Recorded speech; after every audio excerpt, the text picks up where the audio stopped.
नमस्कार, राम राम। लक्ष्मण धारा education platform में आपको स्वागत है। क्वालिटी और शानदार कंटेंट तैयार किया है आपके लिए राजस्थानी शब्दावलियों संबंधित।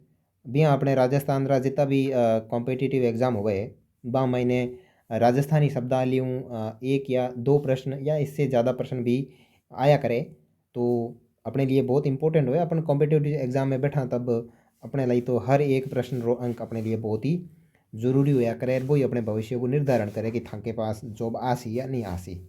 ठीक है ना। तो भी उद्देश्यों लेन में कुल लगभग 50 से 60 पेज की ये पीडीएफ पूरी तैयार की है, जिसमें हर एक राजस्थान का वो शब्द शामिल किया है जो राजस्थानी शब्दावलियों रिलेटेड रखे और अपने राजस्थानी शब्दावली रे संबंधित प्रश्न पूछने की संभावना रहे।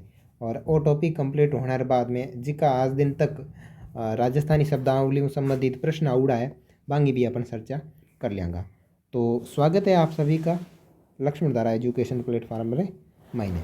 चलिए शुरुआत करते हैं और आज अपन पढ़ेंगे राजस्थानी शब्दावली। मैंने मानचित्र भी डाले हैं इसमें, ठीक है ना, मैप डाला है, ठीक है ना, चित्र डाले कि उसको क्या क्या कहते हैं। चलो राजस्थानी शब्दावली देखते हैं। देखो सबसे पहले शब्द आया है निनाण। निनाण का मतलब होता है खेत से खरपतवार हटाना। जब बारिश हो जाती है और बारिश होने के बाद में खेत से खरपतवार हटाने की जो प्रक्रिया होती है वो निनाण कहलाती है। ठीक है ना, निनाण कहलाता है। किस तरीके से किया जाता है तो ये इस तरीके से एक उपकरण होता है कुदाली, उसके माध्यम से करते हैं। और निनाण करने के बाद में धान जो फसल होती है वो इस तरीके की दिखती है और उसके बाद में इस फसल का धीरे धीरे विकास होना प्रारंभ हो जाता है। ठीक है। और उसके बाद में है सूड़। सूड़ खेत में बिजाई से पूर्व झाड़ कचरा हटाना कहलाता है। देखो अगर प्रश्न पूछ ले कि निनाण और सूड़ में से दोनों जो प्रक्रिया है इनमें सबसे पहले कौन होगा, तो पहले सूड़ होगा। सूड़ होने के बाद में निनाण होगा। देखो जब पश्चिमी राजस्थान में क्या होता है कि बारिश होने से पहले सूड़ किया जाता है, यानी ऐसे लग जाता है जैसे ही मानसून राजस्थान में प्रवेश करता है ना, तब अनुमान लग जाता है कि अब बारिश आने वाली है। तो लोग खेत से है ना जो मतलब अनावश्यक झाड़ियाँ वगैरह उग जाती है उनको हटाने के लिए सूड़ करते हैं। सब बारिश हो जाती है, फिर वो मतलब बारिश होने के बाद में फसल बो देते हैं। बो देने के बाद में खेत से क्या करते हैं, बो देने के बाद में अनाज उग जाता है। और अनाज उगने के बाद में उन अनाज के अंदर कुछ अनावश्यक घास उग जाती है, उसको हटाने के लिए निनाण का प्रयोग करता है। ठीक है ना। ये देख लो भाई साहब, लोग खड़ा है अठे सूड़ करे दिया है। ठीक है ना। उसके बाद में लावणी शब्द है। लावणी का मतलब होता है फसल कटाई। देखो जिका टाबर मतलब जिका अभ्यर्थी मतलब पश्चिमी राजस्थान में संबंधित है बाने इन चीज़ों का सबको ध्यान है कि कई चीज़ कहीं हुए। थोड़ा जगह सिटी वाला है बाने आ दिक्कत आ सके कि लावणी कहीं हुए सूड़ कहीं हुए, तो वह भी सीख जैसे अपना वीडियो देख देगन। ठीक है ना। तो थाने अगर अच्छो लाग रही हो तो लाइक करो, शेयर करो और साथ ही साथ चैनल ने सब्सक्राइब करो ताकि थाने एड़ा क्वालिटी वाला कंटेंट प्राप्त हो सके। देखो लावणी कई चीज़ हुए। अब देखो लावणी को मतलब है फसल ने काटना। देखो अटे एक आदमी फसल ने काटने लिए इंतजार कर रही है, यहाँ महिलाएं इकट्ठी होकर के फसल काट रही है। और अपने पश्चिमी राजस्थान में विशेष रूप में देखो तो लावणी यहाँ होया करे। ठीक है ना, सट्टे काट रहा है तो फसल कटाई होती है वो लावणी होती है। ठीक है। उसके बाद में है खड़ो। खड़ो का मतलब होता है अनाज निकालना। आप लावणी वगैरह करने के बाद में जो भी धान वगैरह होता है उसको इकट्ठा कर लेते हैं और इकट्ठा करने के बाद में उसको साफ करके उपयोग करने योग्य बनाया जाता है। तो ये होता है खड़ो। खड़ो का मतलब लाटो लेना। अपने राजस्थानी बात करा पूरी पश्चिमी राजस्थानी में तो खड़े ने कहवे लाटो लेना। ठीक है। उसके बाद में बात करें दंताड़ी की, तो दंताड़ी एक कचरा इकट्ठे करने का उपकरण होता है। देखो ये रहा, ये दंताड़ी है। ठीक है ना। दंताड़ी कचरा इकट्ठा करने का एक तरीके का उपकरण है। ठीक है। उसके बाद में बात करें जेड़ी, दो सींग का उपकरण होता है जिसे अनाज निकालने में प्रयोग लिया जाता है। देखो जेड़ी का मतलब होता है सौकनी। अपने पश्चिमी राजस्थान वाला सगला ठा है कि चौकनी कहीं हुए। और फिर बात करें सौसागी। सौसागी का मतलब होता है चार सींग का उपकरण जिसे अनाज निकालने में उपयोग किया जाता है। देखो जेड़ी और सौसागी में दोनों में फर्क ये है कि जेड़ी के तो दो सिंगड़ा हुए और सौसागी का मतलब हुए भी कि चार सिंगड़ा हुए। जैसे ये फोटो में थान दिख रही है इंग चार सिंगड़ा दिख रहा था है ना, इसके चार सींग निकले हुए हैं। और जो जेड़ी होती है उसके दो सींग निकले होते हैं। अब किसी किसी जगह जेड़ी को बेवली भी कहा जाता है। ठीक है ना। उसके बाद में बात करें दांती की, कि दांती क्या होती है। दांती फसल काटने का एक उपकरण है और ये इस तरीके की होती है। ये दांती है, ठीक है ना। मैंने बहुत प्रयोग लिए फसल काटने में इसको। उसके बाद में है रूमा। रूमा का मतलब होता है कस्सी जैसा छोटा उपकरण, ठीक है ना। कई हुए नहीं बी जो छोटो उपकरण हुए वो ई तरीके को दिखे, ठीक है। फिर बात करा कुदाली, पावड़ो, कसी, खुदाई के उपकरण। देखो ये सारे के सारे खुदाई के उपकरण है। कुदाली क्या है, फावड़ो के है और कस्सी के है। तो एग्जाम में प्रश्न यूँ संबंधित पूछो जावे कि भाई कुदाली, फावड़ो, कसी किससे संबंधित है, तो उसका मतलब है ये खुदाई को संबंधित है। देखो कुदाली यहाँ दिखे, कुल्हाड़ी यहाँ दिखे, पावड़ो यहाँ दिखे, हंसियाँ यूँ दिखे और हंजारा। ये जो हंजारा होता है ये मतलब एक तरीके से पौधों को पानी डालने का उपकरण होता है, ठीक है ना। तो आप याद रखें हंजारा। देखो वैसे तो आपने ये शब्द सुन रखे हैं, आप सोच रहे होंगे कि हमारे को क्या बताए जा रहे हैं, लेकिन ये बहुत इंपॉर्टेंट होते हैं और जब क्वेश्चन आता है तो अपना भी दिमाग घूम जाता है, ठीक है ना। हल तथा सीर, भूमि जोतने के काम आने वाला उपकरण। हल का मतलब आप समझते ही हैं, हल बैल के पीछे जोता जाता है, भूमि जोतने का उपकरण है। ये रहा, ये प्राचीन समय का हल है और ये आधुनिक समय का हल, ठीक है। फिर बात करें गैंती। गैंती एक कठोर जमीन को खोदने का उपकरण है। देखो गैंती, और यहाँ मैंने आपको बताया था कुदाली, पावड़ो, कसी ये खुदाई के उपकरण है। लेकिन गैंती कैसा उपकरण है, गैंती जो है वो कठोर जमीन को खोदने का उपकरण, यानी कल्डी जमीन है बिना खोदने का उपकरण जो है वो गैंती है, ठीक है नहीं। उसकी बात करें उनाड़ू रबी, यानी सर्दियों में होने वाली फसल या सर्दियों में बोई जाने वाली फसल उनाड़ू, जिसको रबी फसल कहते हैं, जिसके अंदर चना, गेहूँ और जो होता है। फिर हींसू की बात करें तो पत्थर खोदने का मजबूत लोहे का उपकरण। देखो ये हींसू कहलाता है। इन्हें अपनी राजस्थानी भाषा में शायद मेरे हिसाब हाबड़ कहवे है ना। बड़े बड़े लोग जो मतलब कुछ लोग होते हैं जो बड़े बड़े पत्थर तोड़ने जाते हैं या फिर पत्थर जहाँ से निकालते हैं और एक लंबा सा सरिया टाइप काम में लेते हैं, उसको बोलते हैं हिसू, यानी पत्थर को खोदने का एक मजबूत लोहे का उपकरण जो हिसू कहलाता है, ठीक है ना। फिर बात करें सड़स, कुएं से पानी निकालने का उपकरण है। ये आपको फोटो के अंदर दिख रही है, ये जो है ये सड़स है जो कुएं से पानी निकालने के लिए उपयोग ली जाती है। फिर बात करें बुआई। बुआई का मतलब होता है खेत जुताई करना। उसके बाद में है सियाड़ू खरीफ। गर्मियों में मानसून में जो फसल उगाई जाती है या बोई जाती है उसको सियाड़ू बोलते हैं। रहट या ओहट, सिंचाई के लिए कुएं से पानी निकालने का उपकरण जिस पर चक्कर लगते हैं। ये तो आपने कई बार गानों में भी सुना होगा, या फिर आपने अगर छठी से 12वीं तक की एनसीईआरटी किताबें पढ़ी है तो उनके अंदर एक बैल दिखाया गया गोल गोल घूम रहा होता है, तो ये चीज़ उससे संबंधित है। यानी रहट तथा ओट सिंचाई के कुएं से संबंधित है, जो एक गोल गोल उपकरण रगा होता है, ठीक है ना। इसको रहट, दोन, बेड़ी, ढेकुली, डेक्ची वगैरह कहते हैं, ठीक है ना। ढीकली, लकड़ी के सड़स बांधकर कुएं से पानी निकालने का एक उपकरण जो तुला की तरह काम करता है, ये इस तरीके से, ठीक है ना। उसके बाद में बात करें भूण, पानी निकालने के लिए कुएं पर चक्कर के पास लगी लकड़ी, ये लकड़ी की गिल्ली। तो देखो मैंने आपको यहाँ पे बताया था रहट, दोन, बेड़ी, डेकुली और डगेची, ढीकली, भूण, ये सब रहट से संबंधित है और सिंचाई से पानी निकालने का काम करता है, यानी सिंचाई से संबंधित है, ठीक है। उसके बाद में बात करें खेल या पो, जहाँ पशु पानी पीने का जो हौज बनाया होता है उसको खेल या पो कहते हैं, ठीक है ना। ऐसे कहते हैं ना खेड़ी में पानी डाल देना, तो खेड़ या पो का मतलब है पशुओं के पानी पीने का हौज। उसके बाद में बात करें डोर, कुएं से पानी निकालने की जो रस्सी होती है उसको डोर कहते हैं। प्लाऊ बान, जमीन को पोला करने का एक उपकरण है। देखो ये इस तरीके से दिखता है प्लाऊ बान, जिसको अपन यहाँ की भाषा में तवी कहते हैं। अपन कहते हैं ना खेत जोतने से पहले तवी डलवाई जाती है, तवी डलाने से नीचे की ज़मीन ऊपर आ जाती है, ऊपर की ज़मीन नीचे चली जाती है, तो इससे क्या फ़ायदा होता है कि ज़मीन के अंदर उर्वरक शक्ति है वो बढ़ जाती है। तो वो प्लाऊ बान है जो ज़मीन को पोला करने से संबंधित है। लाव, लाव का मतलब है सड़स में काम आने वाली रस्सी। देखो कौसी रस्सी, देखो यहाँ पे अपन एक रस्सी पड़ी, डोर, डोर रस्सी पड़ी वो तो है कुएं से पानी निकालने के लिए, लेकिन लाव जो है सड़स में काम आती है, ठीक है ना। और सड़स में आपको ऊपर बता चुका। उसके बाद में बाढ़, पशुओं को खेत में नुकसान करने से रोकने हेतु लकड़ियों से बनाई गई दीवार क्या कहती है, बाढ़ कहती है। बिल्कुल सिंपल बात है कि बाढ़ की नहीं कहे, अगर कोई ढोर डांडो अपने खेत में नहीं आ सके बिना रोकने वास्ते जगह बनावे बा बाढ़ होया करे। और बाढ़ अब थान का ही बताऊँ, बाढ़ तो यहाँ तरह की हुआ है। आगे बात करा खाई, पशुओं को खेत में घुसने से रोकने के लिए जमीन खोदकर मिट्टी से चारों ओर बनाई गई दीवार। अब इस तरीके से जब खेत के अंदर पशु आ जाते हैं तो क्या करते हैं, उसकी तरफ खाई लगा देते हैं। जैसे अब तो कई डिंगर डांडर ऐसा हो है कि भाई जमीन बात कर कूद ना आ जाए, लेकिन पहला के ज़माना में ऊँट है और पुराना जगह ऊँट है। वर्तमान में भाई साहब सब मॉडिफाई हो गए, पुराने ज़माना जगह ऊँट है बे, मतलब खाई के मात कर को ना आता। तो इन वास्ते लोग कहीं करता है कि खेत के चारों तरफ खाई खोद देता, और खाई खोदने के बाद में वो बेफिक्र रहते थे कि खाई खोदती है कोई जानवर अंदर नहीं घुसेगा। अब तो भाई साहब खाई खोदेगा ही बदबूरन पाछा आ जाए, ठीक है। उसके बाद में बात करें अड़वो, ओझाको, ओघो, यानी पशु पक्षियों को डराने के लिए लकड़ी से तैयार किया गया मानव रूप क्या कहलाता है, अड़वो, ओझाको, ओघो कहता है। तो ये इस तरीके से होता है। उसके बाद में बात करें मसान या डागला क्या है, झोंपड़ी नुमा एक बना होता है, उसको खेत में बनाते हैं ये इस तरीके से।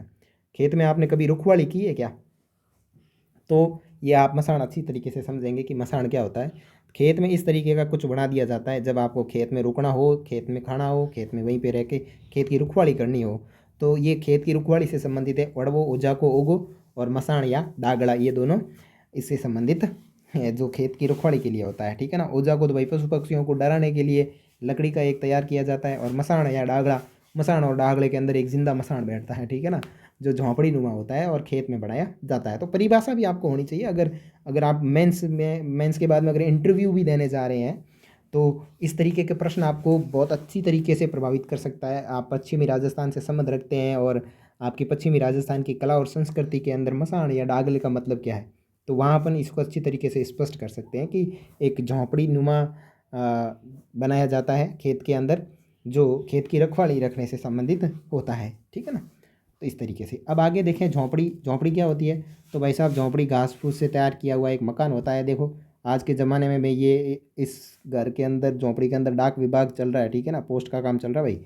गोफन या गुलेल पक्षियों को भगाने के लिए भगाने के लिए पत्थर फेंकने का एक उपकरण। गोफन बिल्कुल सही, ये आदमी गोफन में भाटा डाल करके फेंकने का प्रयास कर रहा है। पहले गोफन ऐसे हुआ करती थी, फिर ऐसे, और वर्तमान में इस तरीके का रूप धारण कर लिया है, ठीक है। खूंटा क्या होता है? पशुओं को बांधने के लिए जमीन में गाड़ी गई लकड़ी खूंटा कहलाती है। देखो पहले लोग जमीन में बांधने के लिए क्या करते थे, इस तरीके का खूंटा, वो कालो कालो ने बांध रखे है, ठीक है, कालो ने बांध रखे है, और कालो ने बांधने वास्ते जो खूंटो जमीन में गाड़ रखे है, बिना कहीं कहे खूंटो कहे, और वर्तमान समय में ये खूंटियाँ होती है, यानी कीले, ठीक है ना। ये मैंने आपको इसका आधुनिक रूप बताया है, ठीक है ना। आगे बात करें मेघ, ये मेघ है, जमीन या दीवार में लगाई गई कील, जैसे घोड़ा बांधा जाता है। देखो इससे क्या बांधा जाता है? घोड़ा बांधा जाता है, यानी घोड़े में भाई में एक ठोर में बांध दो, कोई दिक्कत को नहीं, लेकिन म्याड़े काड़ों ने तो भाई साहब एक खूंटे में बांधनी पड़े। आगे बात करें बटोड़ा, तो बटोड़ा को मतलब है थेपड़ी इकट्ठा करना। कोई आदमी अगर थेपड़ी इकट्ठी करे तो बिना बटोड़ा का वह, और छाना का ही वह, तो गोबर को बिना थीपे ही सूखना वो छाना हुए, और थेपड़ी का ही वह, तो गोबर को हाथ से थेप कर बनाना, तो ये होती है थेपड़ी। देखो इसमें कृत्रिम कौन सी है और मानव निर्मित कौन सी है? कृत्रिम, सॉरी कृत्रिम कौन सी है? कृत्रिम तो थेपड़ी है, और प्राकृतिक छाना है। छाना जो होता है गाय का, जहाँ गाय ने गोबर किया वहीं पे ही वो पड़े पड़े सूख करके बन जाता है, वो तो है छाना। और गाय ने गोबर करने के बाद में घर पे लाकर उसको थेप से, यानी हाथों से थेप करके बनाना, वो होती है थेपड़ी। और उसी थेपड़ी को इकट्ठा करना बटोड़ा कहलाता है। कंडे या आरना क्या होता है? जंगल से चुनकर लाए गए छाना। हाँ भाई, ये बचपन की याद दिलाता है, ठीक है। बचपन में जब छोटे होते थे तो हम छाना लाने जाते थे, ठीक है। तो कंडे तथा आरना क्या होता है? कंडे तथा आरने का मतलब है जंगल में जाना, क्योंकि खुले जंगल में गाय घूमती रहती है, तो वो गाय जहाँ मतलब गोबर करती है, जिनको पोटा बोला जाता है, उसी जगह वो गिरने के बाद में कुछ समय पश्चात वो सूर्य की प्रक्रिया और ये पूरा प्रकरण समाप्त होने के बाद में वो सूख जाता है। सूख जाने के बाद में वो छाना बन जाता है। और गांव के लोग हैं वो शाम के टाइम, जब जो छोटे छोटे बच्चे होते हैं वो शाम के टाइम क्या करते हैं, तगारी लेकर के उसको लाने जाते हैं, तो उसे बोलते हैं कंडे तथा आरना, यानी जंगल से सुनकर लाए गए छाने, ठीक है। उसके बाद में बात करें रोड़ी या कुरुड़ी, गोबर को कचरे का ढेर। देखो ये थेपड़ी होती है, ये छाना है, और ये जो ढेर होता है उसको बोलते हैं रोड़ी या कुरुड़ी, ठीक है ना। अगर आपने गोबर लेके एक जगह फेंक दिया, एक जगह इकट्ठा कर दिया, तो उसको बोलते हैं गोबर के कचरे का ढेर। उसके बाद में है सावर पाटा कैरण, यानी सुहागो या बाण के बाद ज़मीन को समतल करने के लिए लकड़ी का पाटा फेरना। यानी आपने क्या किया, ज़मीन को पोला कर रखा है, पोला करने के बाद में उसको वापस समेटना पड़ेगा, तो समेटने यानी उसको वापस एकदम सापट करनी पड़ेगी, तो उसके ऊपर क्या करते हैं, इसने कहा है कि सुहागो या बांध के बाद जब ज़मीन को समतल करने के लिए एक लकड़ी का पाटा फेरा जाता है। पहले के ज़माने में इस तरीके से बैल के पीछे बांध करके पाटा फेरा जाता था ऐसे, ठीक है। वर्तमान में ट्रैक्टर के माध्यम से फेरा जाता है, और इस तरीके से बैल के पीछे बहुत खतरनाक हाल जोत करके उसको क्या किया जाता था, पोला किया जाता था। जैसे देखो सुहागो, सुहागो को मतलब है खेत की भूमि को पोला करना, यानी प्लाऊ और तवी टाइप ही कुछ उपकरण होता है। मतलब वर्तमान में अगर बात करें प्लाऊ या तवी की, ऐसा ही उपकरण पहले क्या होता था, बैल के पीछे लगाया जाता था, वो मतलब काफ़ी लंबा होता था, जो ज़मीन को कुरेद करके उलट पुलट कर देता। उलट पुलट करने के बाद में उसको वापस सावर पाटा या केरण के माध्यम से क्या कर दिया जाता था, समतल कर लिया जाता था। और सुहागो ज़मीन को पोला करने से संबंधित है। बान, बान का मतलब हुआ है, बान का मतलब होता है बुआई से पूर्व भूमि को पोला करना। यानी बान का मतलब क्या होता है, धान बोने से पहले बुआई को क्या करना, सॉरी जो भूमि है उसको क्या करना, पोला करना क्या कहलाता है? बान कहलाता है। फिर बात करें जूड़ा की, तो जूड़ा का मतलब होता है हल खींचने के लिए बैलों के कंधों पर लगा डंडा। ये जो है ना, ये जूड़ा है, ठीक है ना। उसके बाद में बात करें समेल, जूड़े के दोनों ओर सुराग निकाल कर डाली गई लकड़ी। जब आप बैल की ये जो लकड़ी डाली हुई है उसको अच्छी तरीके से देखेंगे, अगर आपके पास में कोई बैल वगैरह हल चलाता है उसके घर जाकर आप देखना, तो आपको ये सामेल यानी उन दोनों तरफ ऐसे लकड़ी निकाली जाती है। जैसे ये कंधे पे रहेगा, फिर ऐसे ऐसे लकड़ी निकाली जाती है, ठीक है ना। हकन, नूणिया या नाड़ा, जुड़े व हल के बीच में लगी रस्सी। अब यहाँ से क्या होता है, इस रस्सी को ऐसे बांध दिया जाता है यूँ, ठीक है ना, यूँ बांध दिया जाता है, तो उसको बोलते हैं हक्कन, नूड़िया या नाडा, ठीक है। उसके बाद में रखत की बात करें तो रखत का मतलब होता है कुछ समय के लिए बिना बुआई के छोड़ी गई भूमि, ठीक है। अड़ावों का मतलब होता है बिना बुआई की गई भूमि। अडान का मतलब होता है सिंचाई के योग्य की गई सिंचाई योग्य भूमि। खेई का मतलब होता है लकड़ी का बड़ा बंडल। भरोटियों का मतलब होता है कटी हुई लकड़ियों का बंडल। और बीड़ का मतलब होता है पशुओं को चराने की भूमि। ये देखो ये बीड़ है। सरसा मतलब है सड़क से सिंचाई योग्य। अब सड़क से सिंचाई ये इस तरीके से होती है। मोरी हालो, मोरी हालो का मतलब है नहर से सिंचाई योग्य भूमि। पड़त का मतलब है बिना जुती हुई भूमि, यानी वो पड़त भूमि पड़ी है। झाखंड, झाखंड का मतलब होता है झाड़ियों से भरी हुई भूमि। क्या उस खेत के अंदर तो बहुत सारे झाखंड ही झाखंड पड़े हैं। झाखंड का मतलब है झाड़ियों से भरी हुई भूमि। पोछोर का मतलब होता है तालाब के पीछे की भूमि। मोहरी का मतलब होता है पशुओं के मुंह पर बांधी जाने वाली रस्सी। इस तरीके की रस्सी जो होती है उसको बोलते हैं मोरी, ठीक है। और नाथ का मतलब होता है बैलों के नाक से निकाली गई रस्सी। देखो मोरी और नाथ में डिफरेंट है। मोरी है वो ऊँट से संबंधित है। ये देखो ये जो है ये मोरी है, ये एक प्रकार का कंट्रोलर है, ठीक है ना, हेड ब्रेक है, ठीक है ना। मोरी एक प्रकार का ऊँट से संबंधित हेड ब्रेक कह सकते हैं अपने को, ठीक है, हैंड ब्रेक है, ठीक है, ये इस तरीके का। और बात करें नाथ की, तो नाथ तो है वो बैलों से संबंधित है। जो बैल है इसकी बैल के अंदर नाक के अंदर छेद करके इसको बनाया जाता है, ठीक है ना, फिर बैल को कंट्रोल किया जाता है, तो ये इससे संबंधित है। तो नाथ और मोहरी के अंदर आपको कन्फ्यूज नहीं होना है। मोहरी है वो ऊँट से संबंधित है और नाथ है वो बैल से संबंधित है। दावणों या नूजणों, पशुओं के पैरों में बांधी जाने वाले रस्सी। ये सबसे ज़्यादा क्या होता है कि जब अपने बराड़े को मौसम हो, यानी आपने खेती कर रखी है, फसल बो रखी है, और ये पशु क्या है कि इनको बाड़े में छोड़ दिया जाता है चरने के लिए, जिसको बीड़ो बोलते हैं, ठीक है ना। वहाँ छोड़ दिया जाता है तो ये भागते रहते हैं, तो भाग करके किसी खेत में नहीं घुस जाए इसलिए इनके क्या करते हैं दावणों या नूजणों लगा दिया जाता है, ठीक है। और दावणों और नूजणों जो को एक और शब्द है वो गाय संबंधित है। जब अपनी गाय बाखड़ हो जाती है और गाय के दूध आना थोड़ा कम पड़ जाता है तो वो गाय क्या करती है कि पैर से लात मारने की कोशिश करती है, तो उस समय दावणे और नूजने का भी प्रयोग किया जाता है। तो ये इस प्रकार की प्रश्न अगर पूछ लिया जाए तो ऐसी प्रकृति प्रश्न के आंसर पर डिपेंड करेगी कि वहाँ आपको ऑप्शन में कौन कौन से शब्द दिए हुए हैं। अगर दिया हुआ है पशुओं के पैरों में बांधी जाने वाली रस्सी तो याट है। अगर दे रखा है कि गाय को दूहने से पहले बांधा जब दुआई करते हैं उस समय बांधी जाने वाली रस्सी, तो भी आपकी वही होंगी, ठीक है ना, दावण और नूजणों, ठीक है। और जका मारवाड़ी वाला है बना हैंग ध्यान है नूजणों का ही वे तो रोजाना प्रयोग करें, ठीक है। बरा कहीं वे बरा का मतलब है बैलगाड़ियों के सामान को बांधी जाने वाली रस्सी। अब देखो बैलगाड़ी के ऊपर पहला के ज़माने में लोग कहीं करता बैलगाड़ी में तो बहुत ज़्यादा सामान रख लेता। सामान कहीं रखता भाई खेती में जो को उपकर पैदा हुए जो कि भाई मोठ है, मूंग है, या फिर बाजरी है, या फिर सट्टियों का ढेर है, वो रख के उसके ऊपर रख लेते थे सारी पोटलियाँ। अब पोटलियाँ गिर नहीं जाए इसलिए उनको रस्सी की ज़रूरत पड़ती थी और उस रस्सी को बोलते थे बरा। बोरा का मतलब है जुट से बना घास का, मतलब जुट से बना एक बड़ा सा बोरा होता है जिसके अंदर घास फूस डालते हैं, ठीक है। उसके बाद में बात करें कोठी, कोठी का मतलब है मिट्टी से बनी अनाज रखने का बड़ा पात्र। देखो पुराने ज़माने में इस तरीके के उपकरण बने होते थे, आज तो कहीं देखने में ही नहीं मिलते, ठीक है। बखारी, कमरे में बनाया गया अनाज रखने का पात्र। देखो बखारी और कोठी में फ़र्क है। कोठी बाहर रखी जाती थी, बखारी घर के अंदर रखी जाए मकान के अंदर रखी जाती थी, यानी कमरे के अंदर रखी जाती थी तो कच्ची। देखो कोठी है वो मिट्टी से बना अनाज रखने का एक बड़ा सा पात्र हुआ करता था, जो घर के अंदर मतलब कहीं पे भी हो सकता था, और उसके उधर झोंपड़ी नुमा ऐसा कुछ उसको बारिश से बसाने के लिए उसके ऊपर लगाया जाता था, या उसके ऊपर उसको सज दिया जाता था। लेकिन जो कोठी होती थी, सॉरी जो भकारी होती थी, वो भकारी कमरे के अंदर ही बनाई जाती थी और जिसके अंदर अनाज रखा जाता था। साल का मतलब है अंदर का कमरा या अंदर का मकान।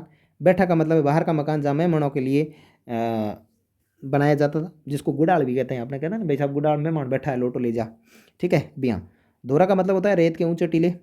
और एक धोरा, देखो धौरा का मतलब होता है रेत का टीले, एक धोरा का मतलब होता है कुएं नहर से पानी पहुंचाने की नाली। कुएं और नहर से जब पानी निकलता है और उस पानी को किसी और जगह पहुंचाना होता है, जो नाली बनाई जाती है उसके लिए, उसको बोला जाता है धोरा। ठीक है, आगे बात करें फटूड़ा। फटूड़ा का मतलब है छोटे बच्चों पर किसी बुरी आत्मा का जो असर होता है उसको बोलते हैं फटूड़ा। ठीक है, नजरिया। नजरिया का मतलब होता है लकड़ी के डंडे पर काली हांडी लटकाना। देखो नजरियों का वह कि जिका लोग वह बन किया की नज़र हो जाए, या फिर कई बड़ो मस्त घर बना रखे हुए, जैसे वो बना रखे हुए थारे वास्ते। ठीक है, वो था सगला वास्ते बना रखे हुए। अगर इन्हें कोई नज़र बसावन वास्ते अपन की उपकरण करना पड़ी तो कहीं करना पड़ी, अट काली हांडी बांध देवे या फिर काली हांडी लटका दे, तो उसको बोलते हैं नजरिया। यानी लकड़ी के डंडे पर हांडी को लटकाना नजरिया कहलाता है। ठीक है, ताकि नज़र कौन लागे भाई। ठीक है, बुरी नज़र वाले वो वाला सिस्टम। ठीक है, उसके बाद में बात करा पणा। पणा का मतलब है पतली रेत जो तालाब में होती है। पणा, पणा जो होती है वो पतली रेत होती है। आपने कभी देखा है पानी इकट्ठा हो रखा है और पानी के जस्ट किनारे पे आपने कभी अनुभव किया हो, तो जस्ट पानी के जस्ट किनारे पे जब धूप ज़्यादा होती है और पानी अंदर पानी के पास में जस्ट जो किनारा वाले भाग होता है उसके ऊपर प्योर ताज़ी ताज़ी और मस्त रेत पड़ी होती है, उसको बोलते हैं पणा। पणा का मतलब होता है पतली रेत जो तालाब में होती है, यानी जस्ट पानी के किनारे जो रेत पड़ी रहती है वो। छींका का मतलब, छींकी का मतलब है पशुओं के मुंह पर लगाया जाने वाला पात्र। देखो वही गिंडक के मुंह मत लागे उड़ा एडो जो उपकरण हो वो पशु और मुंडे मात लगा दे भाई, बे ज़्यादा उतंग पटंग करे तो। ठीक है ना, तो सींकी कहलाता है छींकी। ठीक है, जैसे वो गिंडक के लागे उड़ा। ठीक है, उसके बाद में बात करा पालना की। तो पालना छोटा बच्चों को टोकरी नुमा जो झूला होता है उसको बोलते हैं। ये देखो पालने में भाई। पिटारी यानी बांस का एक पात्र होता है जिसके अंदर सांप रखा जाता है, भले करे बासी। ठीक है, ये जो सांप है ऐसा रखा जाता है इसको अंदर। ठीक है, ये गोगो जी महाराज है भाई साहब, ज़्यादा पंगा नहीं लेना इनसे। उसके बाद में बात करें तांगा की। तांगा की तो तांगा घोड़ा गाड़ी होती है। और उसके बाद बात करें रथ की, तो रथ कई घोड़ों से जुड़ी गाड़ी होती है। देखो तांगा और रथ में फ़र्क क्या होता है, टांगा और रथ में फ़र्क क्या होता है कि तांगा को तो भाई साहब एक घोड़िया ही चला सकता है। ठीक है, तांगा एक यूं कहेगा एक बाइक की तरह है, हर कोई खरीद सकता है, हर कोई चला सकता है। लेकिन रथ है वो भाई स्पेशल लोगों के लिए है, जिनके पास थोड़ी यूं ठाट बाट वाले जो लोग होते हैं वो रथ ही लेते हैं। ठीक है ना, वो रथ में आते जाते हैं। अब जैसे अपने लोग हैं तो वो तो भाई साहब मोटरसाइकिल हीरो होंडा जैसी उपकरण लेके भग जाए कहीं पे भी, तो तांगा और हीरो होंडा जैसा एक मामला है। और रथ की बात करें तो भाई साहब ओडी वगैरह जिसके पास खतरनाक पैसे है वही ऑडी वगैरह खरीद सकता है। तो ये रथ मामला वहाँ तक का है। तो यहाँ देखो ये रथ रहा। ठीक है, महावत क्या होता है, महावत का मतलब होता है हाथी को कंट्रोल करने वाला व्यक्ति। देखो ये गैर लगा रहा है इसके। ठीक है, तो हाथी को काबू करने वाला व्यक्ति महावत कहलाता है। और रेवड़ का ही वह, तो रेवड़ हुआ भेड़ बकरियों ने भेड़ बकरियों का झुंड। ठीक है ना, भेड़ बकरियों का जो झुंड हुए बिन रेवड़ कहवे, एवड़ भी कहवे, रेवड़ भी कहवे। मूल शब्द रेवड़ है। ठीक है, अपन बुन कहवे एवड़। ठीक है, ग्वालियों का ही वे और रेवड़ को रखने वाला व्यक्ति, यानी ग्वालियों का ही वे। ग्वालियों शब्द संबंधित है रेवड़ू। रेवड़ को मतलब है भेड़ बकरियों का झुंड, और भेड़ बकरियों के झुंड ने पूरा ध्यान रखने वाला जो आदमी है वो ग्वालियों है। ठीक है, झेरणो रेई झेरा दही बलेना का पात्र है। झेरणो रई झेरा दही बिलोने के पात्र है। उसके बाद में बात करें नेत्रा। देखो ये आप इससे आप अच्छी तरीके से वापी के ये आप मैप देख करके आराम से समझ जाएंगे कि झेरना रई झेरा क्या होता है। ये झेरना इस तरीके से दिखता है, ये ऐसे लकड़ बना करके फिर इसको अंदर बिठा करके आराम से ये मक्खन बनाया जाता है। ठीक है, नेत्रा या फिर नेता क्या होता है, झेरने पर लगाई जाने वाली रस्सी। ठीक है ना, जो किसकी बनी होती है, चमड़े की बनी होती है वैसे तो। पहले चमड़े की आया करती थी, फिर कालांतर में धीरे धीरे जिसको जैसे सुटेबल हुआ उसने वैसी लेनी शुरू कर दी। इसको बदी भी बोलते हैं। ठीक है ना, नींगली। नींगली का मतलब होता है घी का पात्र। जावण का मतलब होता है दही जमाने के लिए काम में आने वाली खाटी छाछ। बिल्कुल सब लोग जानते हैं, ऐसा कौन है जो खाटी छाछ डाल के दही नहीं जमाता है या ऑटोमेटिक दही खाता है, ऐसा तो कोई हो ही नहीं सकता। बात करें टोडिया की, तो टोडिया का मतलब है ऊँटनी का नवजात बच्चा, एल्योसा, और ये ऊँटनी को टाबर। आगे बात करा मावट की। मावट का मतलब है सर्दियों में होने वाली वर्षा, अब हो रही है भाई साहब। ठंड के महीने झक्की बरखा हुए भी ने कहे मावट। ठीक है, और एक मावट और भी है बाप पश्चिमी राजस्थान वाले समझ सका, बाकी कौन समझ सके। ठीक है, उसके बाद में बात करा लू की। तो लू का मतलब है सर्दियों में चलने वाली गर्म हवा। बहुत अच्छी तरीके से वाकिफ है, जिसने राजस्थान का भ्रमण किया उसको इसके बारे में बहुत शानदार जानकारी है कि लू का ही है, गर्मियों के अंदर खतरनाक गर्म हवा चलती है, इसको लू की संज्ञा दी जाती है। फिर बात करें पुरवैया की। पुरवैया का मतलब है पूर्व दिशा में चलने वाली हवा, उसको पुरवैया कहते हैं। फिर बात करें आंधी की। आंधी का मतलब होता है तेज़ गति से चलने वाली धूल भरी हवा, जिसको आंधी कहते हैं, सब जानते हैं। उसके बाद में बात करा भभुलिया की। तो भभुलिया का मतलब होता है गोल चक्कर में चलने वाली हवा, जिन्हें पे बतुलिया का वहाँ पश्चिमी राजस्थान में बतुलिया संज्ञा दे। देखो ये बबुलिया जो होता है ये पश्चिमी राजस्थान की एक खास विशेषता है जो अपने आप ही उत्पन्न हो जाता है। जैसे देखो आप इस चित्र के अंदर दिख रहा है। अपन इसको क्या कह के कहते हैं कि भाई भूत है, भूत है। इस तरीके की एक भ्रामक कहानी बनाई होती है अपने कि बबुलिया आ गया, वो अचानक अचानक से कोई मंत्र वगैरह बोलने लगते हैं। अगर किसी को वो मंत्र आ रहा है तो भाई साहब मुझे कमेंट में ज़रूर बताएं। बचपन में मैंने बोला था लेकिन मेरे को अभी याद नहीं है। ठीक है, तो बबुलिया क्या हो गया कि गोल चक्कर अचानक से पश्चिमी राजस्थान में क्या होता है कि गोल चक्कर में चलने वाली हवा होती है, वो बबुलिया कहलाता है। फिर बात करें जड़पोश क्या होता है, घोड़े की पीठ पर लगा एक वस्त्र होता है। काठी जीण यानी कपड़े की गूदड़ी। गजगांव जीण के आगे पीछे का संवर। ठीक है, तंग का मतलब होता है जीण को कसने वाली रस्सी। ये सब घोड़े के ऊपर जो ये जीण पेस्ट लगता है इससे संबंधित है। उसके बाद में बात करें जेरबंद यानी गले के नीचे लटकने वाला कपड़ा। ये जो होता है ना, यहाँ इसके नीचे एक कपड़ा लटकता है जिसको अपन कहते हैं जेरबंद। उसके बाद में बात करें पलाण की, तो पलाण का मतलब होता है ऊंट पर लकड़ी का आसन जो होता है उसको पलाण बोला जाता है। ठीक है, ये रहा। इसमें बताता हूँ मैं आपको कलर डाल के। ये दिख रहा है, ये पलाण है। और ये पीछे क्या जोती हुई है आप मुझे बता सकते हो अगर आपको पता हो तो। ठीक है, उसके बाद में बात करा बलौवणी, दही मथने का एक मिट्टी का बर्तन होता है, ये इस तरीके का। फिर बात करा टूमसी, टूमसी का मतलब होता है जीण के पीछे लगने वाली रस्सी जो पूंछ के नीचे तक बनती है। ठीक है ना, और जीण के पीछे लगने वाली रस्सी जो पूंछ तक बनती है। उसके बाद में बात करा गिरबाण, गिरबाण का मतलब होता है ऊँट की नाक में पहनाई जाने वाली लकड़ी की कील। ये जो लकड़ी की कील है वो यहाँ से यहाँ ठोक दी जाती है इसके यहाँ पे नाक में। फिर ये इस तरीके से ये रस्सी है वो इस आदमी के पास में कंट्रोल करने के लिए होती है। और ये प्लान है, इस प्लान के यहाँ तक एक पूंछ से एक रस्सी बांधी जाती है जिसको बोला जाता है टूमसी। और जो नाक में लकड़ी का उपकरण अड़ाया जाता है ऊँट के उसको बोलते हैं गिरबाण। उसके बाद में बात करें नकेल की, नकेल का मतलब होता है गिरबाण में बांधी जाने वाली रस्सी। तो नकेल जो शब्द है इसका संबंध है गिरबाण से।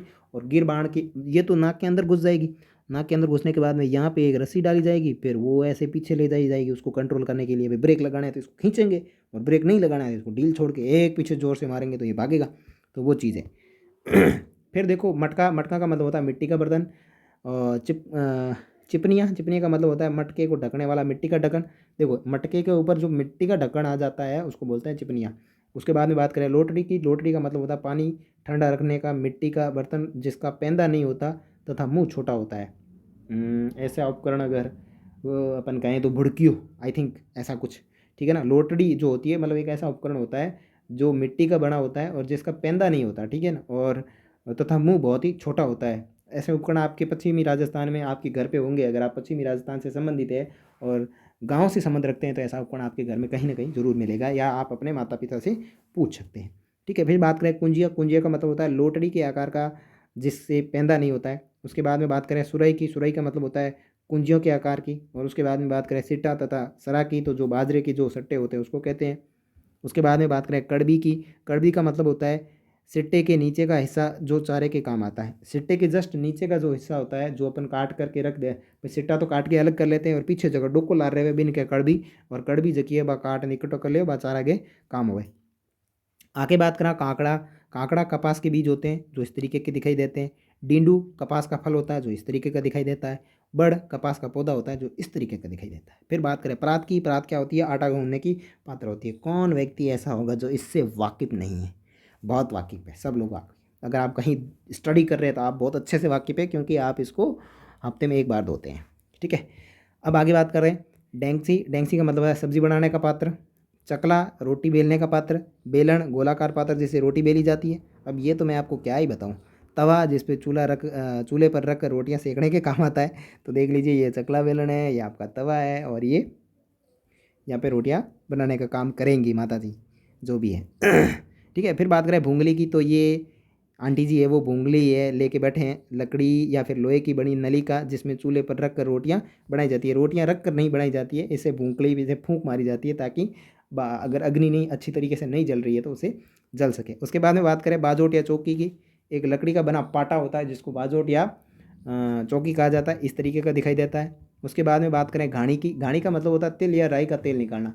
आपने जब फसल बन जाती है, फसल बन जाने के बाद में जैसे अपने एक तिल का उदाहरण ले लेते हैं, तिल की लोग ज़्यादातर घाणी करवाते हैं। तो घाणी का मतलब क्या होता है कि इस तरीके का सिस्टम या मामला होता है। ठीक है ना, घाणी के अंदर बैल के यहाँ पे पट्टी बांध दी जाती है, फिर बैल ये ऐसे ऐसे घूमता रहता है और जो आप जिसकी आपको घाणी करवानी वो इसके अंदर डाल दो, वो पिस करके तेल बन जाएगा। ठीक है, तो घाणी इससे संबंधित है। फिर बात करें लीत्रा, लीतरा कन क्या भाई, लीतरा चप्पल ने क्या है, ए देख लो, ठीक है ना। जिका थाने चप्पल पसंद है बांध देख लो कि भाई ये लीतरा है, ठीक है। ए लीतरा है, लीतरा का मतलब है चप्पल को कहते हैं हारा का, हारा का मतलब है दूध गर्म करो उसको हारा कहते हैं। ओतर, ओतर का मतलब होता है बारात में दी जाने वाली विदाई। सज्जादी क्या होता है, नमाज पढ़ते समय बिछाने वाला जो वस्त्र होता है, ये इस तरीके का। और साकी का मतलब होता है शराब पिलाने वाला व्यक्ति। आपने एक गाना सुना होगा साकी साकी करके, मैंने सुना है, कहीं तो सुना है ये, बट सुना कहाँ, बिल्कुल बिल्कुल कहीं वीडियो में वगैरह देखा था मैंने। साकी साकी करके एक गाना भी है शायद, ठीक है ना। साकी का मतलब क्या होता है, शराब पिलाने वाला व्यक्ति। आप उस गाने को देखना, उसके अंदर ऐसा कोई जिक्र आता है क्या, जिक्र आए तो मुझे बताना ज़रूर, ठीक है। उसके बाद में बात करें वीरमुठ, वीरमुठ का मतलब होता है राजा द्वारा कवि को दिया जाने वाला नकद पुरस्कार। मिसल, मिसल का मतलब होता है राजा दरबार में पंक्तिबद्ध बैठने की रीति। राजा के दरबार में सब लोग एक पंक्तिबद्ध बैठते हैं, उसकी रीति जो होती है, वो परंपरा होती है, उसको मिसल कहते हैं। शासन, शासन का मतलब होता है राजाओं के द्वारा बाहमणी चारणों को दी जाने वाली भूमि है, वो शासन कहलाती है। एडर, एडर का मतलब होता है ऊँट का पाँचवा पैर। आपने कभी ऊँट का पाँचवा पैर देखा है? ऊँट के चार पैर तो अपने को दिखाई देते हैं, लेकिन एक ऐसा पैर होता है जो अपने को दिखाई ही नहीं देता है, दिए ही कौन भाई दे। तो वो पैर की हुआ है, वो है एडर, और बी ने कहा एडर, और वो एडर कटे हुए हैं, देखो ये दो आगे वाले जो पैर होते हैं उनके बीच में एक छोटा सा पैर, छोटा क्या बड़ा ही होता है, लेकिन वो दिखता नहीं है, अंदर घुसा हुआ है, वो जो पैर होता है उसको एडर कहते हैं। ये यहाँ पे देखो, ये एडर होता है, ठीक है। फिर बात करें थुई, थुई क्या होती है, थुई होती है ऊँट के ऊपर, ये रही, ये जो है ये थुई है। और आगे बात करें पोलपात, पोलपात का मतलब होता है कि किले का मुख्य द्वार खोलकर सर्वप्रथम युद्ध लड़ने वाला व्यक्ति या युद्ध लड़ने वाला चारण होता है, वो पोलपात कहलाता है। बाघ पकड़ाई, बाघ पकड़ाई का मतलब होता है दूल्हे की घोड़ी की लगाम पकड़ने का नेक, ठीक है। वेठणी का मतलब होता है बेगार काम करने वाली स्त्री। वाटी का मतलब होता है अनाज पीसने है तो घरेलू चक्की जिसके चारों तरफ घेरा बना होता है, ये इस तरीके से वाटी बनी होती है, ठीक है। और बोहरतगत वाटी का मतलब होता है ब्याज पर रुपए उधार देने वाला व्यक्ति। और मसोती का मतलब होता है रसोई में काम आने वाला वस्त्र। ए मसोतो दे रे, ऐसे बहुत बार आपने सुना होगा मम्मी से, ठीक है। पश्चिमी राजस्थान में तो ये बहुत ज़्यादा शब्द प्रयोग होता है। मसोते का मतलब होता है रसोई में काम आने वाला एक ऐसा कपड़ा होता है जिससे क्या होता है गर्म बर्तन उतारने और गर्म बर्तन रखने से संबंधित काम आता है। उसके बाद में बात करें टोक्सी, टोक्सी का मतलब होता है छाछ डालने का एक पात्र। डांगड़ी रात, डांगड़ी रात का ही हुए रात्रि जागरण हुए, बार डांगड़ी रात हुए, ठीक है। थान डांगड़ी रात में आणो है, कई बार सुना होगा आपने ऐसा। सावर, सावर का मतलब होता है जुलाई के बाद भूमि को समतल करने के लिए फेरा जाने वाला पाटा। तो ये अपन सावर की बात कर चुके। अब आगे के पार्ट में नेक्स्ट देखेंगे, तब तक के लिए नमस्कार। वीडियो अगर पसंद आ रहा हो तो लाइक करें, शेयर करें और साथ ही साथ चैनल को सब्सक्राइब करें। अभी तो अपन ने केवल 6 पेज ही पढ़े हैं, बाकी 57 पेज पढ़े हैं और इन सभी की मैं PDF आपको प्रोवाइड करवा दूंगा। तो आपको करना क्या है कि इस लक्ष्मण धारा एजुकेशन प्लेटफॉर्म को सब्सक्राइब करने के बाद में प्लेलिस्ट में जाना है। कला और संस्कृति के अंदर जहाँ भी आपको ये शब्दावली की क्लास मिले उसके डिस्क्रिप्शन बॉक्स या फिर कमेंट सेक्शन के अंदर आप देख लेना, जहाँ आपको लिंक मिल जाएगा और इस PDF को आप आराम से डाउनलोड करके पढ़ सकते हैं।